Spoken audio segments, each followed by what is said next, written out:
Bienvenue à tous les pasteurs, séminaristes et fidèles qui assistent à la conférence en ligne de Nouveau Ciel, Nouvelle Terre Shincheonji, témoignages sur les paraboles et la réalité des secrets du royaume des cieux.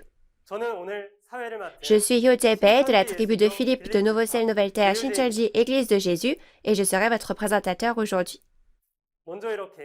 Tout d'abord, je voudrais exprimer ma gratitude à tous ceux qui assistent à cette conférence en ligne de Nouveau Ciel, Nouvelle Terre Shincheonji. Aujourd'hui, j'espère que ce sera un moment précieux au cours duquel vous pourrez acquérir une grande réalisation en recevant le témoignage des paraboles ouvertes clairement et de la parole de l'accomplissement. Prions d'abord et nous commencerons la conférence d'aujourd'hui.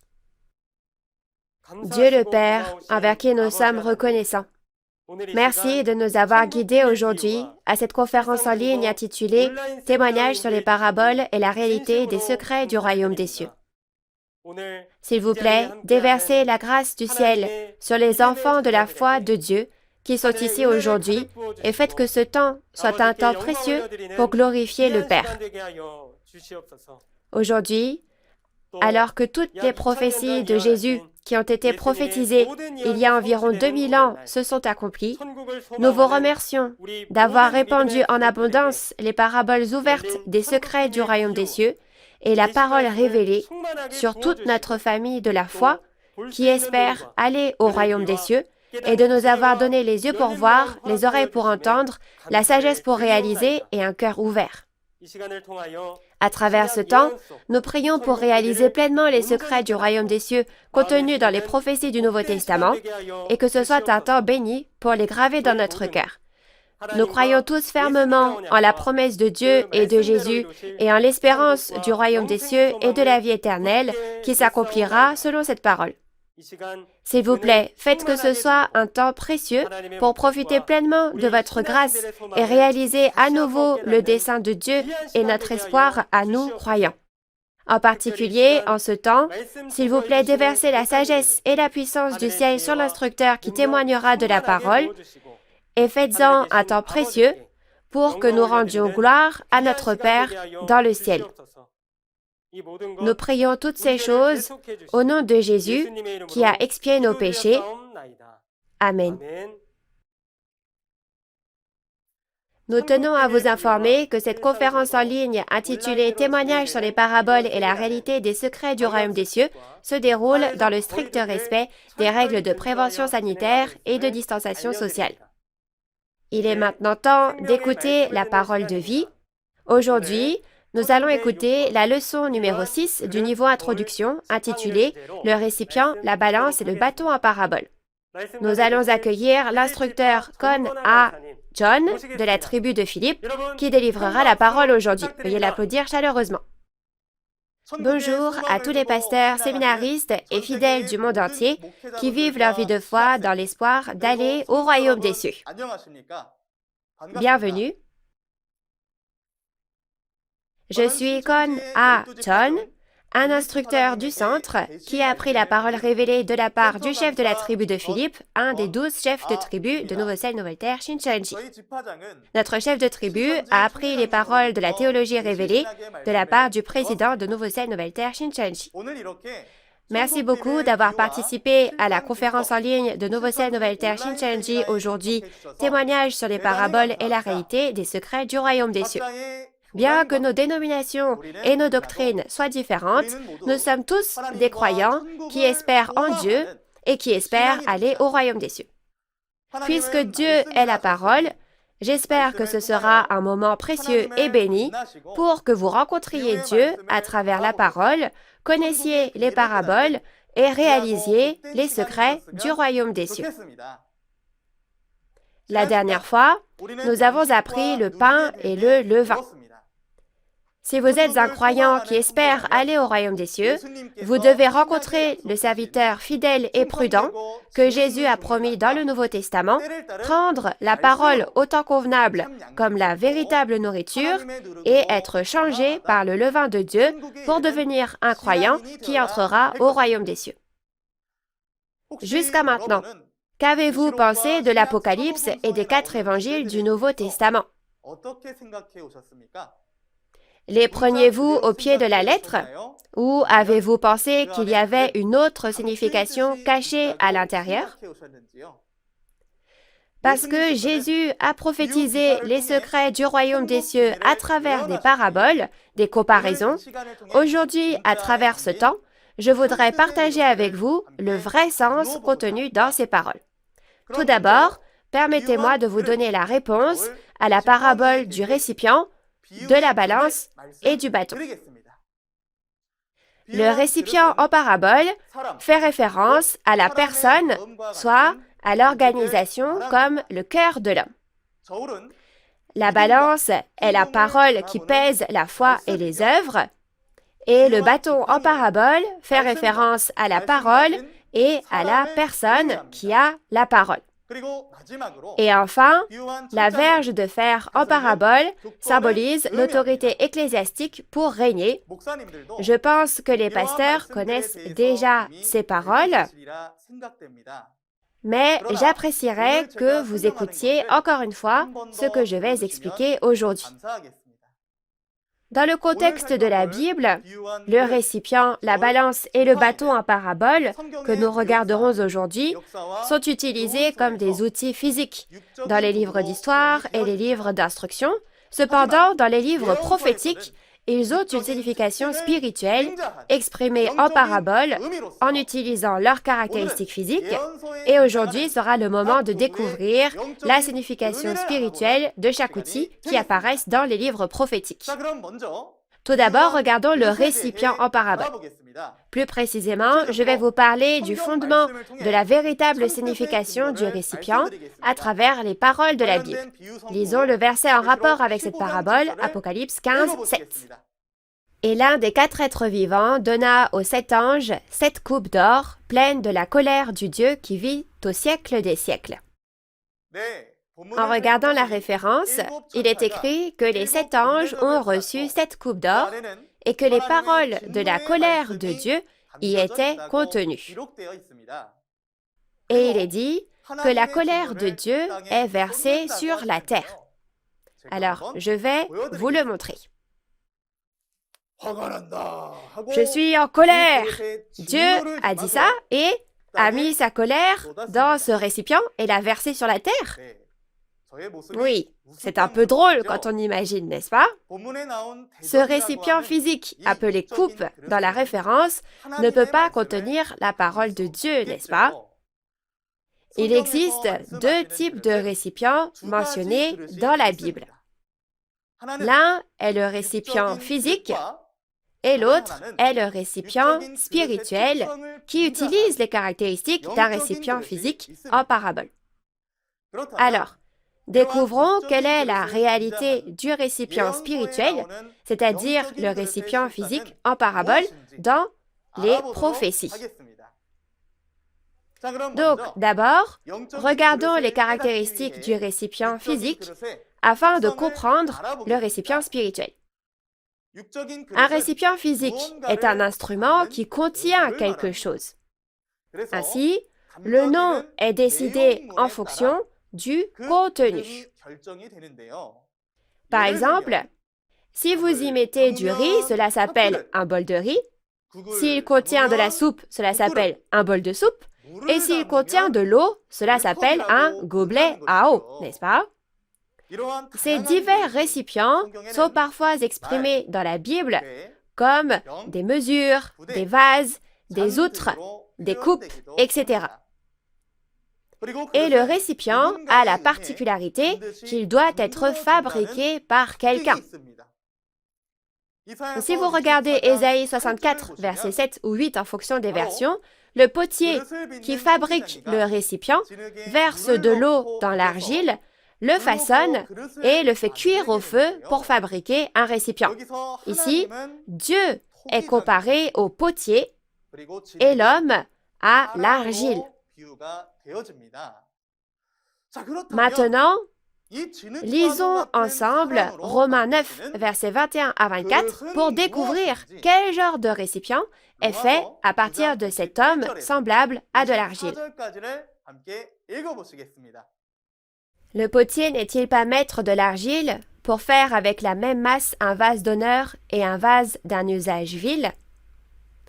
Et que dire si Dieu, voulant montrer sa colère et faire connaître sa puissance, a supporté avec une grande patience des vases de colère formés pour la perdition, et s'il a voulu faire connaître la richesse de sa gloire envers des vases de miséricorde qu'il a d'avance préparés pour la gloire? Ainsi nous a-t-il appelés, non seulement d'entre les Juifs, mais encore d'entre les païens. Oui, vous avez bien lu. Le vase, c'est nous. Et il est dit qu'il nous a appelés non seulement d'entre les Juifs, mais aussi d'entre les païens. Par conséquent, on peut voir que Dieu, qui est le potier, choisit spécialement une personne et l'appelle parmi de nombreuses personnes, comme de la terre, et on peut voir que c'est une personne de devoir qui contient dans son cœur la parole de Dieu, qui est comme de la nourriture et la délivre.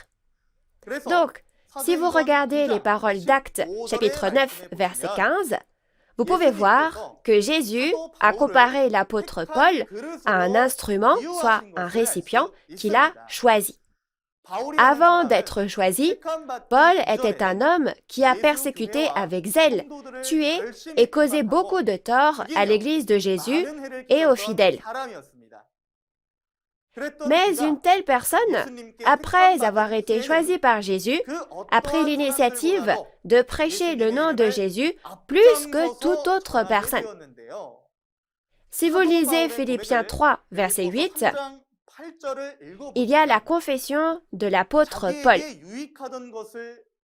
Paul dit « Je regarde toute chose qui m'était profitable comme une perte à cause de l'excellence de la connaissance de Jésus-Christ, et je les regarde comme des excréments et je les ai jetés. » Alors, de quoi parlait cette excellente connaissance? Dans Galates 1, versets 11 à 12, l'apôtre Paul a dit « L'évangile qui a été annoncé par moi n'est pas de l'homme, car je ne l'ai reçu que par une révélation de Jésus-Christ. » Par conséquent, on peut voir qu'après avoir entendu la révélation de Jésus-Christ et jeté tout ce qui était sale en lui, Paul a été changé en une nouvelle personne. Même dans le monde, il y a un dicton qui dit qu'une personne qui est égoïste et qui ne connaît qu'elle-même est comme une coupelle de sauce soja. Et une personne qui est prévenante et a un grand cœur a un grand bol, n'est-ce pas? Donc non seulement ça, mais il y a aussi un proverbe en caractère chinois qui dit « Les grands talents mûrissent sur le tard », signifiant qu'il faut beaucoup de temps pour devenir un grand bol. Le récipient spirituel mentionné dans la Bible est l'homme, et c'est le récipient du cœur qui contient la parole de Dieu. J'espère que nous aussi, comme Paul, nous serons choisis comme vase de Dieu et que nous serons changés en écoutant la parole révélée et en la mettant dans nos cœurs afin que nous puissions être renouvelés. Ensuite, regardons les types de récipients.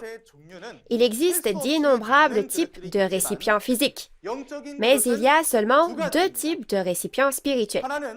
L'un est le récipient de Dieu et l'autre, celui de Satan. Tous les croyants ne veulent-ils pas devenir les récipients de Dieu? Mais ce n'est pas parce que l'on veut devenir le récipient de Dieu que l'on peut le devenir automatiquement, n'est-ce pas?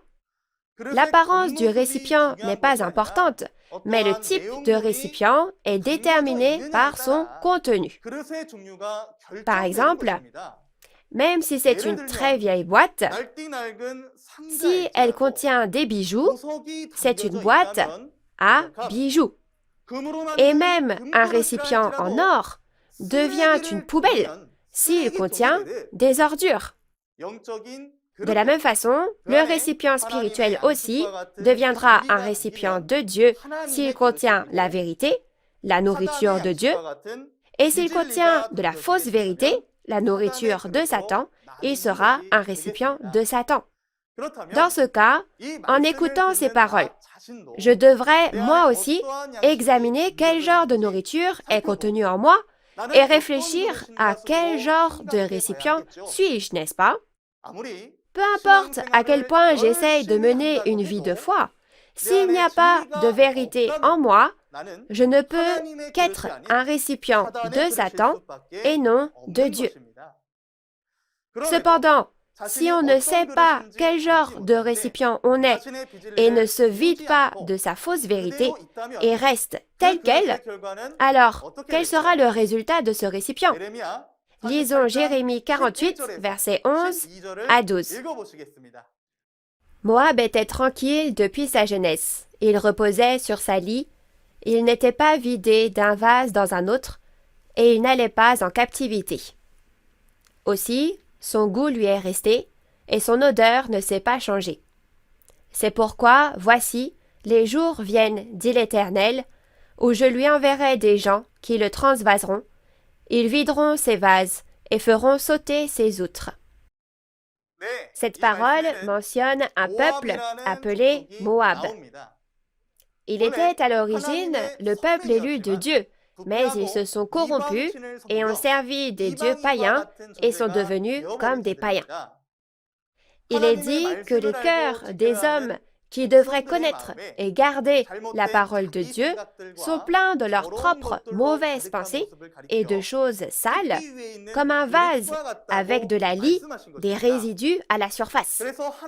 Alors Dieu a dit qu'il enverrait quelqu'un qui transvasera ces vases pour les vider et fera sauter ses outres. Cette prophétie s'accomplit au premier avènement de Jésus.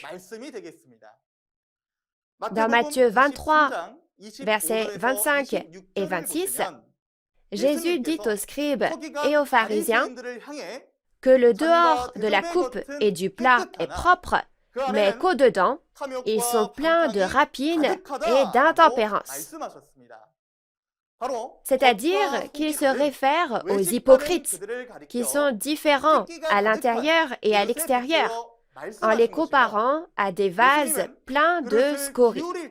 Vous pouvez voir que Jésus était celui qui a vidé leurs vases, fait sauter leurs outres et les a jugés.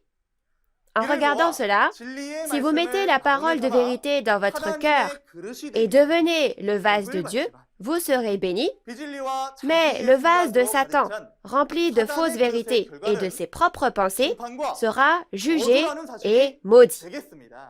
Par conséquent, nous n'allons pas au royaume des cieux simplement parce que nous vivons une foi formelle, c'est-à-dire que nous allons seulement à l'église.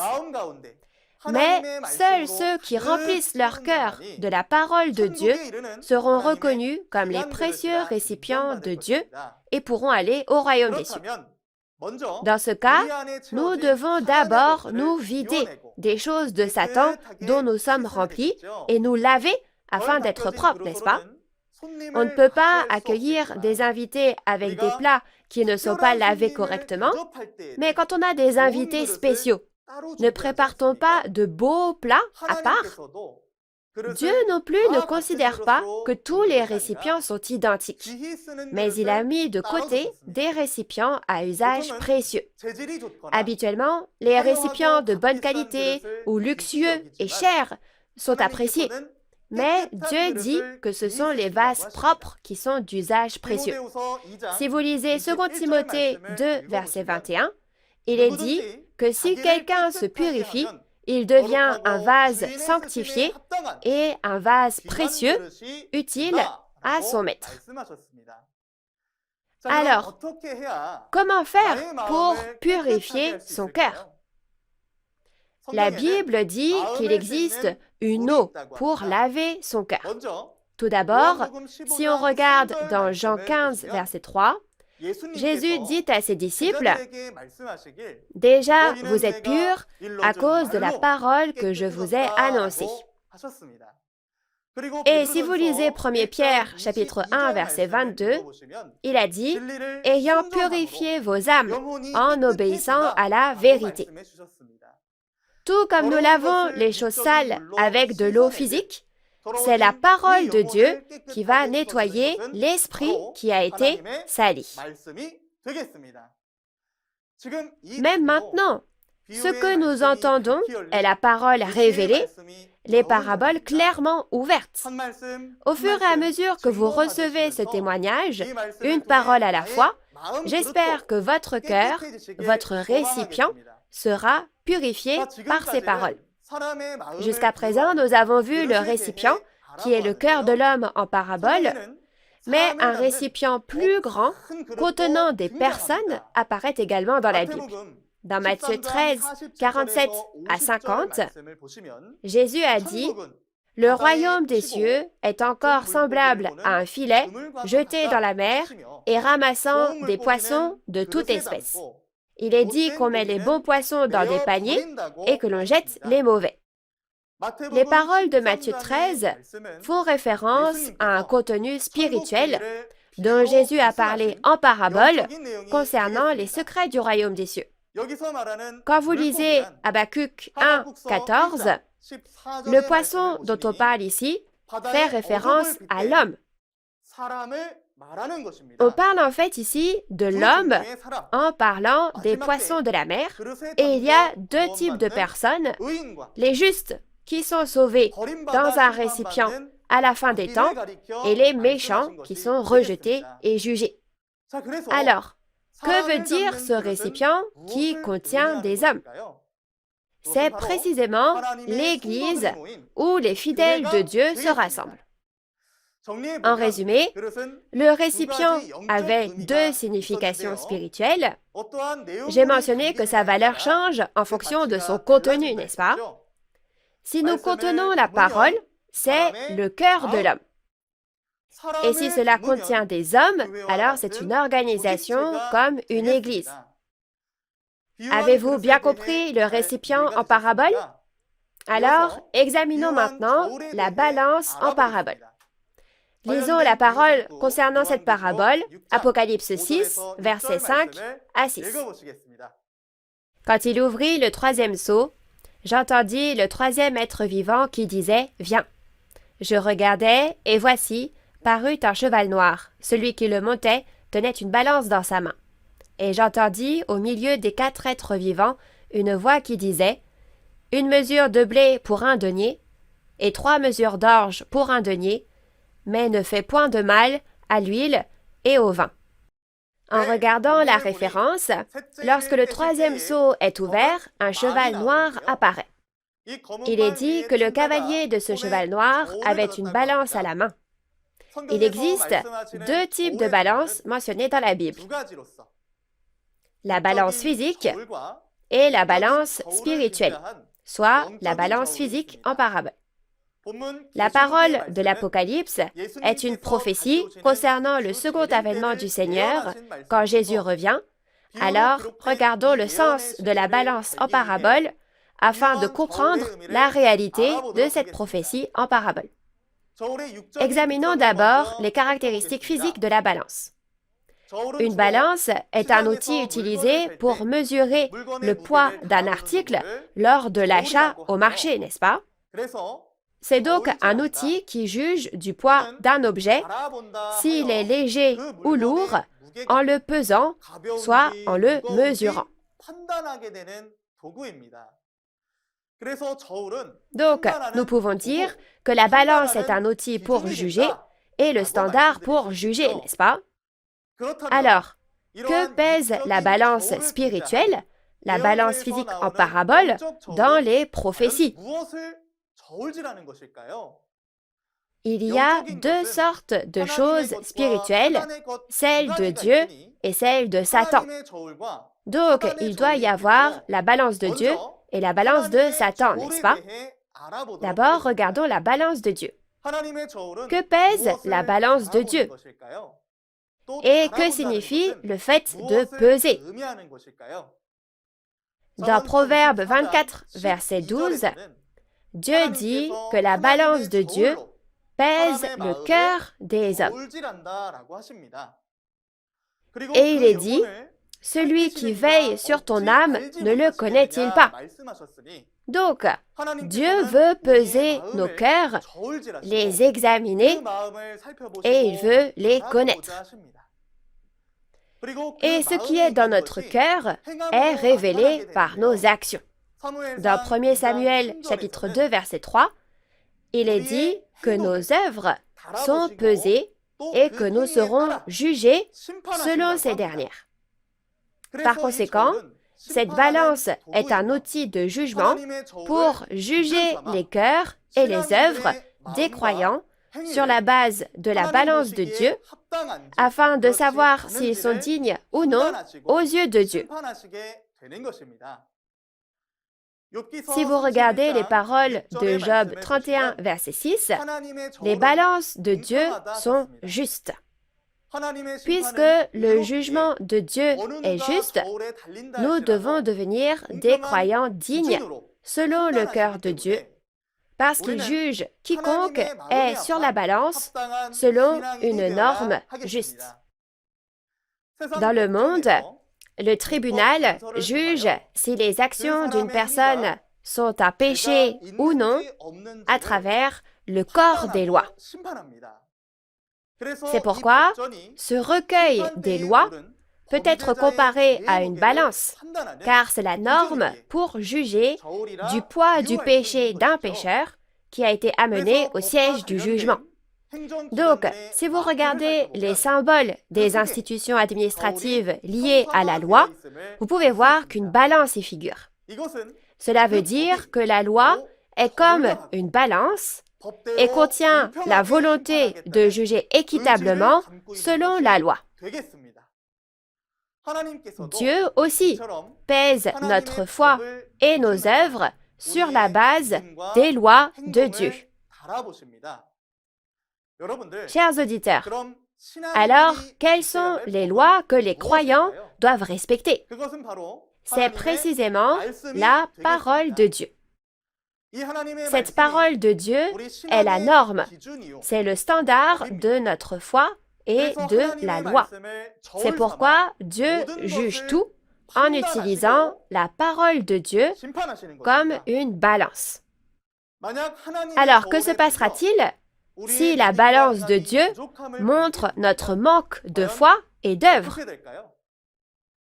Dans Daniel 5, 25 à 30, le roi du royaume païen de Babylone, le roi Belshazzar, commet un péché devant Dieu en versant du vin païen dans les coupes de Dieu qu'il a volées dans le temple de Jérusalem et en adorant les dieux païens. À ce moment-là, un doigt humain est apparu et a commencé à écrire « Méné, Méné, Tekel, Ubarsin ». Et la signification de ces paroles ici est « Le roi a été pesé dans la balance de Dieu et il a été trouvé léger ». Alors, l'expression « il a été trouvé léger » signifie que ses œuvres n'étaient pas dignes aux yeux de Dieu. En conséquence, le roi est mis à mort la nuit même. La raison pour laquelle nous avons regardé cette histoire est qu'il y a aussi un jugement avec la parole à l'ère du Nouveau Testament aujourd'hui. Jean 12, verset 48, dit que Jésus jugera dans les derniers jours avec la parole qu'il a annoncée. Et dans Apocalypse 20, verset 12, les livres sont ouverts et chaque personne est jugée selon ses œuvres en fonction des paroles qui y sont écrites. Donc, les livres qui ont été ouverts, c'est la parole de Dieu dans les 66 livres de la Bible. Par conséquent, j'espère que tous vous irez absolument au royaume des cieux par la foi et par des œuvres qui sont dignes du cœur de Dieu en réalisant la parole de Dieu avec la parole clairement ouverte. Il n'y a pas seulement la balance de Dieu, mais aussi la balance fausse, c'est-à-dire la balance de Satan. Lisons Proverbes, chapitre 11, verset 1. La balance fausse est en horreur à l'Éternel, mais le poids juste lui est agréable. Quand on regarde la parole, on voit que Dieu a en horreur la balance fausse, mais le poids juste lui est agréable, c'est-à-dire la balance juste. Ici, la balance juste est la balance de Dieu et la balance fausse est la balance de Satan. La norme sur la balance est le poids. La balance de Dieu sera un poids juste, c'est-à-dire la vérité, et la balance fausse de Satan sera un poids trompeur, c'est-à-dire la fausse vérité. Comme dans Apocalypse 22, versets 18 à 19, lorsque l'on ajoute ou retranche aux paroles de la Bible et que l'on interprète arbitrairement, ce sont des commentaires, soit les enseignements des commandements des hommes.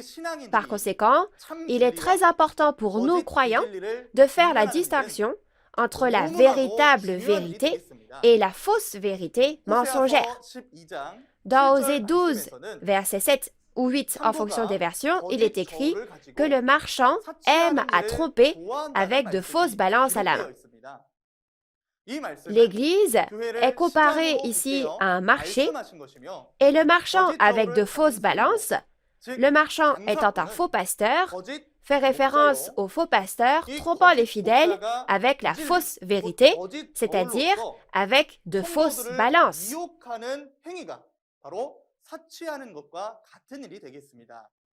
Comme le dit la prophétie de l'Ancien Testament, au premier avènement aussi, les pasteurs qui ont trompé les esprits d'innombrables personnes avec de fausses balances sont les scribes et les pharisiens. À cette époque, les Israélites physiques n'ont pas accepté Jésus, qui est venu avec la vraie vérité, en tant que vrai pasteur de Dieu. C'est le triste résultat de l'esprit trompé parce qu'il n'a pas réussi à distinguer la balance de Dieu de la balance de Satan. Par conséquent, nous qui vivons au temps de la fin, devons faire la distinction entre la balance de Dieu et la balance de Satan. Au temps du second avènement, Apocalypse 18, verset 2, dit que le repère des démons, c'est-à-dire Babylone, qui est l'organisation de Satan, apparaîtra. Apocalypse 18, verset 15, dit qu'il y a des marchands qui se lamentent parce qu'ils ne peuvent plus acheter ni vendre les cargaisons de Babylone parce que Babylone est tombée. Ces marchands sont précisément les faux pasteurs avec la balance de Satan. Résumons la signification spirituelle de la balance. La balance est la parole qui pèse notre foi et nos œuvres. J'espère que vous tous, la famille du royaume des cieux, qui écoutez cette parole aujourd'hui, vous ne serez pas trompés par la balance de Satan et deviendrez des croyants dignes devant Dieu sur la balance de Dieu. Ensuite, nous allons apprendre à propos du bâton en parabole. Lisons ensemble la parole d'Apocalypse 11, versets 1 à 2, concernant cette parabole. On me donna un roseau semblable à une verge, en disant, « Lève-toi et mesure le temple de Dieu, l'autel et ceux qui y adorent. » Mais le parvis extérieur du temple, laisse-le en dehors et ne le mesure pas, car il a été donné aux nations, et elles fouleront aux pieds la ville sainte pendant 42 mois. Dans Apocalypse 11, versets 1 à 2, l'ange a donné à l'apôtre Jean un roseau semblable à une verge pour mesurer le temple, l'autel et ceux qui y adorent. Alors, il existe deux types de bâtons dans la Bible. Le bâton physique et le bâton spirituel, soit le bâton physique en parabole. Afin de connaître la réalité de ce bâton spirituel caché en parabole dans les paroles de la prophétie, regardons la signification du bâton en parabole. Examinons d'abord les caractéristiques physiques du bâton. Le bâton est principalement utilisé par les personnes âgées, les personnes à mobilité réduite et les randonneurs. Un bâton avec ces caractéristiques physiques est un outil d'aide, un outil sur lequel on peut s'appuyer. Et pour ceux qui sont aveugles, ce bâton devient leurs yeux et c'est ce qui leur permet de discerner. De plus, ce bâton peut avoir une signification symbolique en tant qu'autorité pour gouverner et régner. Cela sera plus facile à comprendre si vous pensez au bâton de commandement militaire utilisé dans l'armée. Alors, quelle est la véritable signification du bâton en parabole dans les prophéties où les caractéristiques d'un bâton physique sont utilisées? Plus précisément, je vais vous expliquer le fondement de la véritable signification à travers la Bible. Si vous lisez le psaume 23, verset 1, Dieu est comparé à un berger. Et tout comme un berger paie ses brebis avec son bâton et sa houlette, il est dit qu'il consolera le peuple de Dieu comme des brebis avec son bâton et sa houlette. Les brebis ici, c'est le peuple de Dieu, par comparaison, comme dans Ézéchiel 34, verset 31. Ainsi, tout comme un berger protège et guide ses brebis avec son bâton, Dieu protégera et guidera le peuple de Dieu avec le bâton de Dieu. Alors, lisons Jérémie 23, verset 29 et voyons ce qu'est le bâton. Ma parole n'est-elle pas comme un feu, dit l'Éternel, et comme un marteau qui brise le roc? Si vous regardez le contenu, il est dit que la parole de Dieu est comme un marteau qui frappe le roc et le brise. Ce marteau devient donc la parole de Dieu. Ainsi, tout comme un berger réconforte, protège et guide son troupeau de brebis avec son bâton, Dieu aussi utilise le bâton de la parole pour protéger et guider son peuple. Donc, si l'on dit être un pasteur, on devrait coûte que coûte guider correctement le peuple de Dieu au royaume des cieux avec le bâton de la parole, n'est-ce pas? Et les fidèles, qui sont les brebis du troupeau, doivent aussi être guidés au royaume des cieux en s'appuyant uniquement sur la parole de Dieu. Il est également dit dans Ésaïe 11, verset 4, qu'il frappera la terre avec la verge qui sort de sa bouche. Mais une verge ne peut pas véritablement sortir de la bouche d'un homme, n'est-ce pas? Tout comme la parole sort de la bouche, cela signifie qu'il jugera le monde avec les paroles qui sortent de sa bouche. Tout comme dans le passé, les parents donnaient le fouet à leurs enfants bien-aimés pour les empêcher de s'égarer, Dieu va aussi juger avec le bâton de la parole afin de guider son peuple sur le droit chemin et aussi afin de redresser ce monde. Cela signifie qu'il juge avec le bâton de la parole. Ensuite, quiconque a la parole peut devenir un bâton. C'est la seconde signification du bâton en parabole. Dans Ésaïe 36:6, il est dit que le roi d'Égypte est une verge comme un roseau cassé pour ceux qui le prennent comme soutien, c'est-à-dire pour ceux qui en dépendent. Il est dit que si on s'appuie dessus, cela pénètre et perce la main. C'est-à-dire que je subirai des dommages. Si l'on regarde l'histoire, les Israélites qui étaient captifs en Égypte ont été réduits en esclavage pendant 400 ans et dépendaient de Pharaon, se reposaient sur lui. Mais Dieu a comparé le roi Pharaon à un bâton comme un roseau cassé, comme une personne dont on ne devrait pas dépendre. Alors, sur qui les Israélites devaient-ils s'appuyer? Sur Moïse, le pasteur de Dieu, qui a conduit les Israélites en terre de Canaan. C'est aussi le cas au premier avènement. Tout comme le roi d'Égypte gouvernait le peuple d'Israël au temps de Moïse, les pharisiens et les scribes gouvernaient le peuple de Dieu au premier avènement. À cette époque, tout le peuple de Dieu menait sa vie de foi en s'appuyant sur les scribes et les pharisiens. Cependant, Jésus a dit qu'ils étaient des serpents, des races de vipères, révélant ainsi qu'ils étaient de faux pasteurs appartenant à Satan et témoignant que si on s'appuie sur eux comme sur un bâton, on ne sera pas guidé par eux au royaume des cieux.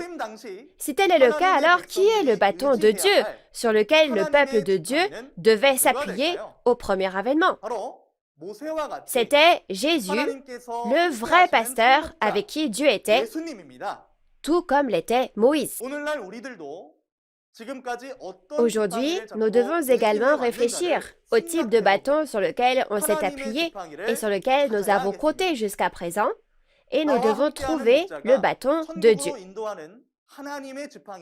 Nous devons discerner si le pasteur qui est avec moi est le bâton de Dieu qui mène au royaume des cieux, ou le bâton de Satan qui prêche la fausse vérité, et nous ne devons donc plus nous appuyer sur le bâton comme un roseau cassé. Il faut aller vers le vrai pasteur qui est comme le bâton de Dieu, qui a la parole de vérité. Si nous résumons la signification du bâton en parabole, cela signifie la parole et la personne qui a la parole. Maintenant, pour finir, regardons la signification de la verge de fer. Lisons le verset lié à cette parabole, Apocalypse 2, 26 à 27. À celui qui vaincra et qui gardera jusqu'à la fin mes œuvres, je donnerai autorité sur les nations. Il les pètera avec une verge de fer, comme on brise les vases d'argile, ainsi que moi-même, j'en ai reçu le pouvoir de mon Père. Dans la parole, il est écrit que Jésus donnera cette verge de fer qu'il a reçue du Père à celui qui vaincra pour paître toutes les nations. Que signifie ici la verge de fer? Si on regarde dans Jean 17, verset 2, il est écrit que Dieu donnera à Jésus le pouvoir de régner sur toute chair, c'est-à-dire sur tous les peuples. Et dans le verset 8, Jésus a dit « Je leur ai donné les paroles que tu m'as données et ils les ont reçues et ils ont vraiment connu que je suis sorti de toi et ils ont cru que tu m'as envoyé. » Ainsi, la signification de la verge de fer que nous avons vue dans Apocalypse 2 signifie l'autorité ecclésiastique pour régner sur toutes les nations. Jésus n'a-t-il pas également reçu la parole de Dieu et n'avait-il pas l'autorité pour régner sur le monde religieux à l'époque? Comme le bâton, une verge de fer peut aussi frapper et briser. Ainsi, le pouvoir d'un pasteur qui a la parole, qui consiste à prêcher et à enseigner la parole pour régner et pour juger tous les hommes, est comparé à une verge de fer. Par conséquent, puisque Jésus a promis de donner l'autorité de la verge de fer qu'il avait reçue au premier avènement aux vainqueurs au temps du second avènement, afin qu'il règne sur toutes les nations, aujourd'hui, au temps où la prophétie s'accomplit, nous devons chercher le vainqueur qui a reçu le pouvoir de régner sur toutes les nations avec la verge de fer. Ainsi, la signification de la verge de fer en parabole est l'autorité ecclésiastique. Avez-vous écouté attentivement la conférence d'aujourd'hui? Nous allons voir la conclusion du contenu d'aujourd'hui. Le récipient en parabole est l'homme, et lorsque beaucoup de personnes se rassemblent, cela devient une organisation comme une église. La balance en parabole est la parole de Dieu qui pèse la foi et les œuvres, et le bâton en parabole signifie la parole et la personne qui a la parole. Et enfin, la verge de fer en parabole sera l'autorité ecclésiastique. Tout comme le nom d'un récipient est déterminé par son contenu, nous devons mettre la parole parfaite de Dieu dans nos cœurs pour devenir un récipient de Dieu, c'est-à-dire une personne de Dieu qui peut être utilisée dignement. Et nous devons naître de nouveau en tant que croyants parfaits, sans tache ni défaut, lorsque Dieu, qui sonde jusqu'au fond du cœur, nous pèse avec la balance de Dieu, en lavant le récipient de notre cœur avec la parole révélée qui est aujourd'hui clairement ouverte. Les secrets du royaume des cieux cachés en parabole jusqu'à ce jour, c'est seulement en réalisant ces secrets que nous pourrons aller au royaume des cieux. La raison pour laquelle Shincheonji peut clairement témoigner de cette parole, comme Jésus l'a promis, est que la réalité des secrets du royaume des cieux, écrits en parabole, est apparue. La prochaine conférence portera sur le feu, l'encensoir et la marmite en parabole. J'espère que vous écouterez également attentivement la prochaine conférence, réaliserez les secrets du royaume des cieux et deviendrez le peuple du royaume des cieux reconnu par Dieu. Enfin, pour finir, dans le sens où nous sommes un en Dieu et en Jésus, nous allons clamer tous ensemble, nous sommes un, we are one.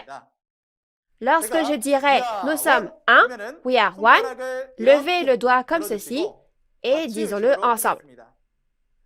Nous sommes un en Dieu et en Jésus. Nous sommes un, we are one. Nous allons prier. Dieu notre Père, le Créateur, envers qui nous sommes reconnaissants. Merci d'avoir guidé le bien-aimé peuple du royaume des cieux et les pasteurs à cette conférence en ligne afin que nous puissions partager la parole de Dieu avec vous en ce temps, aujourd'hui. Dieu notre Père, aujourd'hui, nous avons médité ensemble sur le récipient, la balance et le bâton en parabole.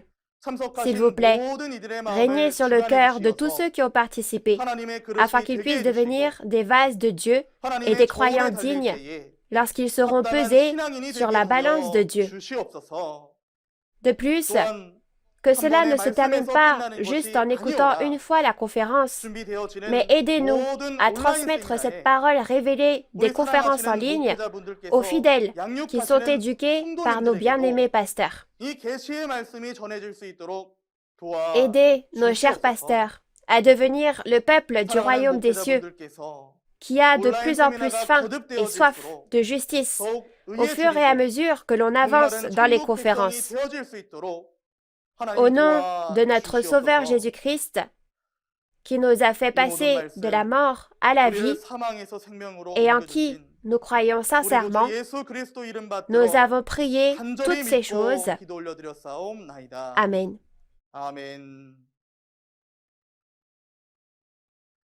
Merci beaucoup d'avoir écouté jusqu'à la fin. Si aujourd'hui vous réalisez le sens du feu en parabole, vous pourrez comprendre le sens des paraboles disant que Jésus est venu jeter un feu sur la terre. Beaucoup de personnes ont diverses interprétations du jugement par le feu au temps de la fin et disent « c'est une guerre nucléaire » ou « c'est la troisième guerre mondiale ». Nous allons vérifier à travers la Bible s'il s'agit d'un jugement par le feu physique ou d'un jugement par le feu spirituel. Ce jugement n'est pas un jugement par le feu qui brûle physiquement la terre et la consume. Nous qui vivons dans les derniers jours devons réaliser tous les secrets du royaume des cieux, car si nous ne réalisons pas les secrets du royaume des cieux, alors nous ne pourrons pas aller au royaume des cieux. La prochaine fois, nous témoignerons de la parole sur la leçon numéro 7, le feu, l'encensoir et la marmite en parabole. J'espère que vous réaliserez tous clairement les secrets du royaume des cieux cachés à travers le feu, l'encensoir et la marmite en parabole en écoutant la prochaine fois. En plus du message que vous avez entendu aujourd'hui, si vous avez des questions sur notre église Nouveau Ciel, Nouvelle Terre, Shincheonji et la parole, veuillez contacter le numéro représentant pour chaque région que vous voyez affiché à l'écran. Nous vous guiderons dans le détail. Maintenant, nous allons finir ce temps par la prière que le Seigneur nous a enseignée. Notre Père qui es aux cieux, que ton nom soit sanctifié, que ton règne vienne, que ta volonté soit faite sur la terre comme au ciel. Donne-nous aujourd'hui notre pain de ce jour. Pardonne-nous nos offenses, comme nous pardonnons aussi à ceux qui nous ont offensés. Et ne nous laisse pas entrer en tentation, mais délivre-nous du mal. Car c'est à toi qu'appartiennent le règne, la puissance et la gloire, pour les siècles des siècles. Amen. Avec cela, nous rendons grâce et gloire à Dieu le Père qui nous a accordé ce temps et concluons la conférence « Témoignage sur les paraboles et la réalité des secrets du royaume des cieux ». Merci à tous ceux qui ont été avec nous jusqu'à présent.